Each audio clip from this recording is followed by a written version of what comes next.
quem acompanhou lá a sessão viu o desempenho do Davi Alcolumbre. O Davi Alcolumbre barrou todas as tentativas de protelação da oposição. Davi Alcolumbre jogou juntinho com o relator, o Eduardo Braga. O Davi Alcolumbre atuou como um autêntico governista. Ele que é bastante parecido com o Arthur Lira. Às vezes joga com a oposição, às vezes joga com o governo. Está jogando com o governo. Por quê? Porque ele é muito ligado também, está em campanha à presidência e muito ligado ao atual presidente, o Rodrigo Pacheco. Rodrigo Pacheco, pelo Senado, presidente do Senado, e Arthur Lira, presidente da Câmara, estiveram com o presidente Lula, conversaram com o presidente Lula, conversaram com o Fernando Haddad, saíram de lá semana passada e já saíram de lá dizendo: olha, vamos ajudar em tudo que for possível a pauta econômica. A pauta econômica é o quê? Reforma tributária, questão de meta do déficit primário. Então, essas questões, LDO. Arthur Lira, LDO, essas questões, Arthur Lira e Rodrigo Pacheco, e, portanto, Davi Alcolumbre e os aliados e o Centrão vão jogar a favor do governo, estão jogando a favor do governo, e o sinal foi isso. Por isso, a expectativa é que se tenha pelo menos os 55 votos amanhã ou depois, provavelmente amanhã. Aqui é o Brasil, vamos falar sobre o apagão em São Paulo, que ainda causa transtornos na maior cidade do país. O UOL destaca uma fala do prefeito, Ricardo Nunes, ele que deu entrevista ontem para o UOL, e aí depois ele deu uma entrevista coletiva, e aí falou uma espécie de vaquinha, né? Todo mundo pagar um pouquinho para que os fios sejam colocados no panorama subterrâneo, né, para que não haja o que aconteceu. E ele disse que não vai criar taxa para enterramento de fios e que foi mal interpretado. O enterramento é uma das apostas, segundo especialistas, para evitar apagões. A gente tem inclusive a fala dele, vamos ouvir para a gente ratificar o que ele disse ontem durante a coletiva, vamos lá. Onde a gente está desenvolvendo um plano para apresentar para a sociedade de alguns casos onde o contribuinte, o morador, o munícipe pode aceitar dele pagar uma taxa de contribuição. Não farei de forma obrigatória. A ideia é fazer com que a gente possa apresentar, sei lá, pega um quarteirão de um bairro qualquer e fala: ó, eu tenho essa opção, você deseja aderir, se houver uma grande maioria, uma parte a prefeitura entra, uma parte o munícipe entra, e a gente consegue acelerar um pouco a questão do enterramento. Ué, mal interpretado, Coach, ou ele viu que pegou mal e voltou atrás? Não, sabe de uma coisa, Diego? Eu me lembrei que esse negócio de fazer uma vaquinha, né, para enterrar os fios, isso já foi feito em São Paulo, em algumas ruas. Eu morei numa delas, chamada Oscar Freire, né? Lá não tem nem um fio a céu aberto, está tudo enterrado. E foi pago pelos comerciantes. Eles realmente fizeram uma vaquinha, não foi a prefeitura que pagou aquela obra, foram os comerciantes daquela rua. Acho que tem uma outra chamada Tabapuã, também, onde fizeram a mesma coisa. Isso aí pode ser um caminho, porque do jeito que está, vai acontecer muitas vezes o que nós vimos sexta-feira em São Paulo. Aliás, por falar nisso, o prefeito fala qualquer coisa, depois diz que não falou, mas ele disse, com todas as letras também, que ia dar para a Enel o prazo até hoje, e todas as residências da cidade de São Paulo teriam ligação elétrica, né? Teriam energia. Isso não aconteceu até a última vez, que a última contagem dava 200 mil casas sem energia, e eu não estou sabendo de nenhuma ação dele na justiça. Até porque, vamos falar a verdade, esse negócio de ir para a justiça, quanto tempo leva para resolver isso aí? Eu quero saber o seguinte: quem é que vai pagar os prejuízos dos comerciantes, dos moradores da cidade, em 5 dias sem energia? Isso é o que eu queria saber, né? O ministro Flávio Dino, que fala sobre todos os assuntos, diz que a multa da ANEEL, da concessionária, pode chegar a 50 milhões. Eu não sei se 50 milhões dá para pagar tantos prejuízos que nós tivemos na cidade com a queda das árvores, que, segundo o governador Tarcísio, foram as grandes responsáveis pelo caos. A gente Oi. tem esse momento da fala do ministro Flávio Dino sobre essas multas. Vamos ver o que ele disse. Vamos. A multa pode chegar a 50 milhões de reais, dependendo do caso, e teria que ser aferida a dosimetria, caso a caso, mas não há dúvida da essencialidade do serviço e, portanto, da essencialidade e da dimensão da lesão. Por outro lado, prazos. Como disse, a nossa aposta inicial, Fabíola, é que a empresa virá com uma proposta concreta. Seria uma mediação, é o que nós estamos buscando agora. Se a empresa não tiver a conduta adequada, aí, claro que nós vamos fixar um prazo. Tá aí a fala dele. É isso, quer dizer, se realmente isso acontecer, se a empresa pagar esses 50 milhões, já ameniza o problema de centenas de pessoas em São Paulo que foram prejudicadas pelo caos elétrico, né? Uma outra questão, Diego, que eu queria levantar sobre isso, o governador Tarcísio de Freitas colocou a culpa nas árvores, né? As árvores caíram em cima da fiação, então ninguém é culpado. Não é assim.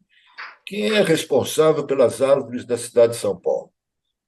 Até onde eu sei, vi a vida inteira, era a prefeitura, né? Tanto que quando você queria podar uma árvore, cortar e tal, você tinha que ligar para a prefeitura.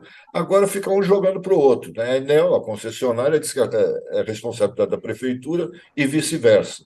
Então, a primeira coisa que teriam que fazer antes de fazer a vaquinha é saber quem é responsável pelas árvores e cobrar do responsável o que está acontecendo. O que não pode é ficar essa terra de ninguém, que é o que São Paulo está virando, né? Uma terra de ninguém, você não sabe quem é responsável. Até hoje o UOL destaca também outro assunto, que é a Cracolândia, que está se movimentando, está chegando na Praça Roosevelt e também na Avenida Paulista, que é um outro problema também da cidade de São Paulo e envolve prefeitura, governo do estado também. Thales, mas voltando a falar sobre luz, esse posicionamento do prefeito, né, digamos assim, essa passo atrás que ele deu. Se eu não me engano, existe na conta de luz uma taxa de iluminação pública que a gente paga. Já cada um de nós paga isso. Então, essa taxa de iluminação pública não é para ser juntada aos impostos que vai para o governo. Ela tem que ir direto para cuidar da iluminação pública. Eu acho que isso já existe e deve estar havendo aí algum problema para o prefeito. Outra coisa é esse negócio da vaquinha, de fazer uma votação. Quem já participou de reunião de condomínio sabe que toda vez que o síndico vem com uma proposta de taxa extra, é uma confusão. A boa parte não aceita taxa extra. É isso que o nosso prefeito está querendo agir um pouco como síndico de condomínio e um síndico ruim. Isso daí vai acabar tendo resultado, vai acabar resultando na eleição para a prefeitura. Ele vai acabar tendo problemas, porque não vai se eleger nem síndico, e que é o risco que ele corre, já que a cidade, como diz o Couto, está abandonada. Se o eleitorado chegar a essa questão mesmo, o nosso prefeito não se elege nem síndico do condomínio chamado São Paulo. Olha, deixa eu lhe dizer. Primeiro, eu estava dizendo ao Couto aqui há pouco tempo que eu não acreditava que fosse possível que Israel tivesse fazendo uma retaliação dessas, colocando em risco os brasileiros. Isso é a primeira coisa. A outra coisa é uma informação. A informação que eu tenho do Palácio do Planalto é que já estava chegando a um nível de irritação muito grande do presidente Lula com essa retaliação. Se ela continuasse, partindo do princípio de que não continuará, se ela continuasse, haveria risco de o Brasil tomar atitudes mais drásticas. Há ainda uma outra questão que pode vir a se constituir num grande problema entre Brasil e Israel.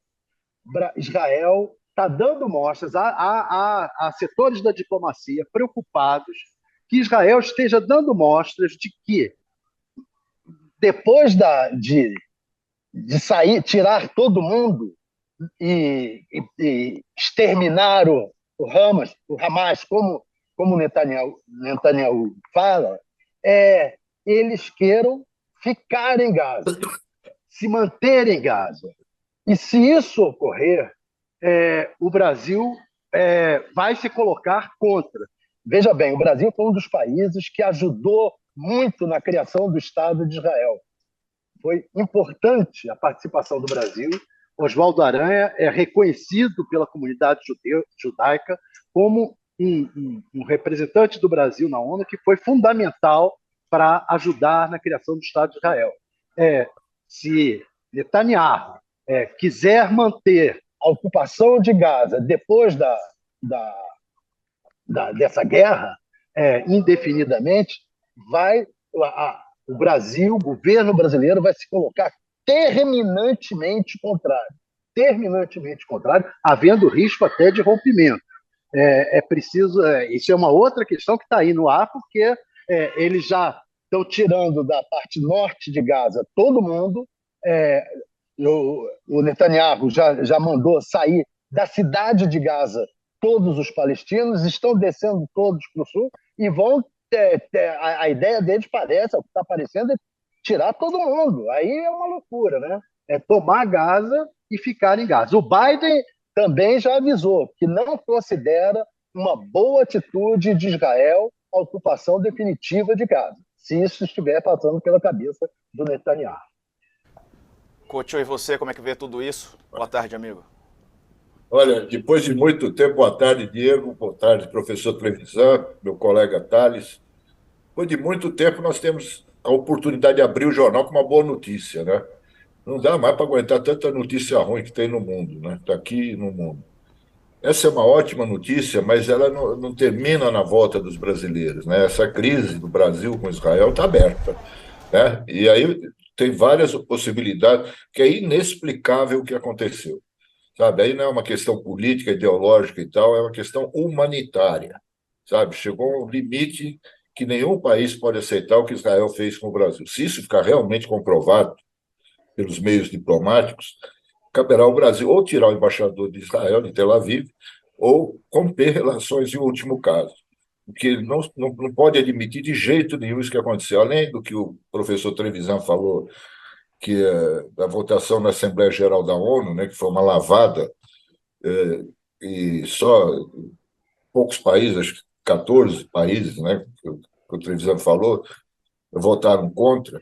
Nós tivemos também no Conselho de Segurança da ONU uma baita maioria, né, a favor do corredor humanitário, da proposta do Brasil, né?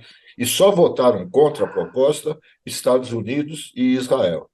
Aí é preciso ver também, né, como é que fica a relação do Brasil com os Estados Unidos, sabe? Porque a coisa está se radicalizando tanto no Oriente Médio que a essa altura do campeonato tudo é possível acontecer, né? E Israel continua avançando.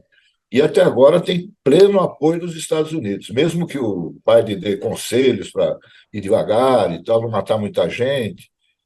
Israel não está ligando para ninguém, tá? Eles estão avançando lá. E a esperança que eu tenho, muita gente tem, é que o Biden perceba que isso está prejudicando a campanha dele para a reeleição, né? Várias pesquisas divulgadas nos Estados Unidos mostram que ele está perdendo votos. E está perdendo não para o Trump, está perdendo para ele mesmo, né?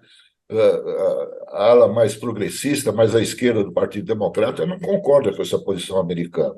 Os protestos se repetem nos Estados Unidos, o que faz lembrar o que aconteceu na época da Guerra do Vietnã, né? Também começaram poucos protestos pequenos e que foram crescendo a tal ponto que os Estados Unidos se viram na única condição de sair de lá, né? De entregar os pontos.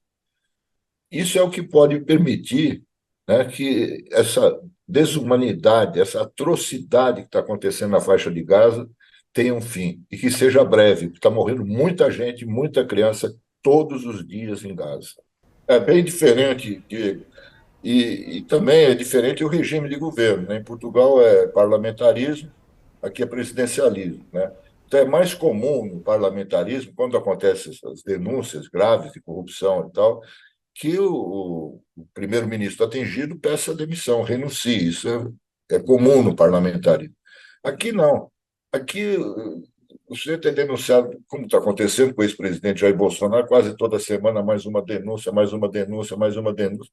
E ele apenas nega e vai tocando o barco. Está em campanha, ninguém sabe para quê, ele continua em campanha, né? Até agora não aconteceu nada com ele. Não houve nenhum julgamento. Ele continua livre, leve e solto, falando barbaridades aí, sem que aconteça nada. E não se sabe quando vai acontecer, né? Não tem nenhum outro julgamento marcado. As coisas se arrastam no Supremo Tribunal Federal, que teve uma atuação brilhante para defender a democracia, mas falta completar o serviço agora, colocando na cadeia aqueles que atentaram contra a democracia, que foi o grande crime que essa gente cometeu no nosso país. Ô, Thales, será que esse pode ser um caminho para o avanço da extrema-direita em Portugal? Chega, o partido de extrema-direita em Portugal já estava avançando nas últimas eleições. O André Ventura hoje se manifestou, que é um dos líderes desse movimento de extrema-direita. A gente viu toda essa reação agora há pouco contra brasileiros, e os brasileiros que já são alvo de xenofobia, é claro, podem ter esse movimento ampliado se a extrema-direita avançar em Portugal também, né, Thales? Diego, esse seu temor é plenamente é, possível. Realmente há um avanço da extrema-direita, houve na Itália recentemente, e é possível que isso daí aumente, muito embora a atuação do primeiro-ministro tenha sido uma atuação muito correta, né? Aliás, ele é uma pessoa que tem boa reputação lá em Portugal, muito boa, o Tony Costa. Então, essa atuação dele, essa ação dele diante disso, talvez amenize o problema. Aqui no Brasil, nós tivemos algo semelhante no governo Itamar Franco. Houve uma denúncia contra o ministro mais próximo do presidente, que era o Henrique Argrides, que era o chefe da Casa Civil. Houve uma desconfiança com ele. O Itamar afastou e disse: olha, volta depois que for feita a investigação. Eu confio nele, acho que não foi, mas eu vou afastá-lo e volta depois que houver a investigação. E o Itamar adotou isso como um mantra de seu governo. Se tiver alguma denúncia, o ministro sai, responde a denúncia e depois volta. Eu acho que isso é um excelente exemplo e que deve ser seguido aqui no Brasil. O Lula está se cercando de muita gente do Centrão, alguns ministros já teve acusações contra ele. Tem que chegar e dizer: olha, se tiver acusação, sai, se afasta e responde a investigação, e depois, se não tiver problema, pode voltar com toda tranquilidade, como o Itamar Franco fez. Eu acho que é um excelente exemplo e se for seguido, você neutraliza o avanço dessas forças mais reacionárias. Evita novas lava-jatos, novos casos assim, evita aparecimento de Sérgios Moros, salvadores da pátria, que na verdade são falsos e mentirosos. Eu acho que vai por aí. Qual